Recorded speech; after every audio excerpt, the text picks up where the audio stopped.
Anaïs, Bertrand et Jeannette vivent confinés depuis plus de 15 jours.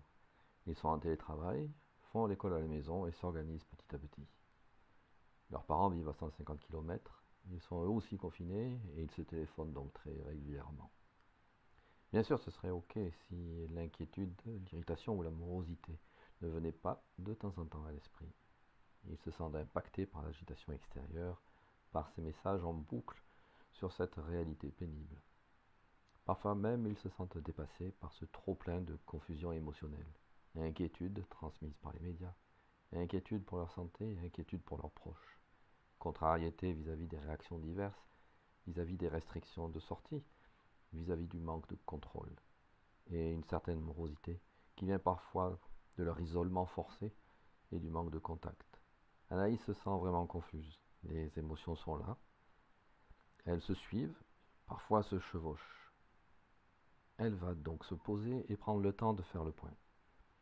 Elle note à tout va ses sentiments, tout ce qui lui vient à l'esprit. Inquiétude, crainte, peur, contrariété, irritation, colère, morosité, déprime, tristesse. Elle analyse ses émotions et voit les besoins sous-jacents. Derrière la peur, le besoin de protection. Protéger ses proches, se protéger aussi. Derrière la tristesse, le fait de se sentir démuni, ne pas savoir quoi faire, et aussi le manque de ses parents, de ses amis, malgré tous les coups de fil.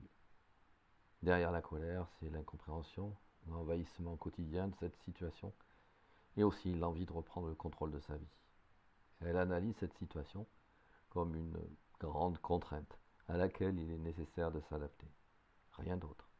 S'adapter au mieux. Mais aussi répondre à ses propres besoins. Besoin de protection, bien faire les gestes de protection, bien en parler autour d'elle et les répéter sans cesse à ses proches. Ne pas savoir quoi faire, tenter de se demander qu'est-ce qu'elle pourrait faire autour d'elle pour être utile. Peut-être y a-t-il une voisine qui a vraiment besoin d'elle. Le manque de ses parents, de ses amis, comment pourrait-elle changer ce manque pour avoir des moments encore plus vrais, de partage, de vraie communication. L'envie de reprendre le contrôle de sa vie. Peut-être va-t-elle trouver des choses à faire pour se recentrer sur sa famille. Peut-être faire de la gym ensemble, peut-être faire de la cuisine ensemble. Se laisser des moments de calme ensemble, comme de la lecture ou d'autres choses. Tout faire pour que la contagion extérieure des émotions ne les impacte pas trop.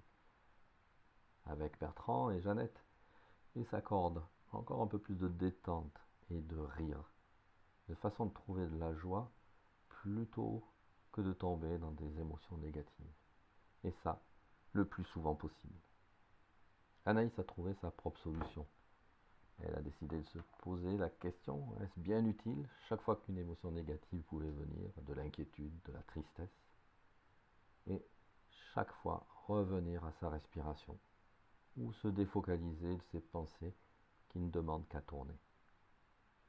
Elle revient ici à son cortex préfrontal, empêchant ainsi l'emballement du système limbique.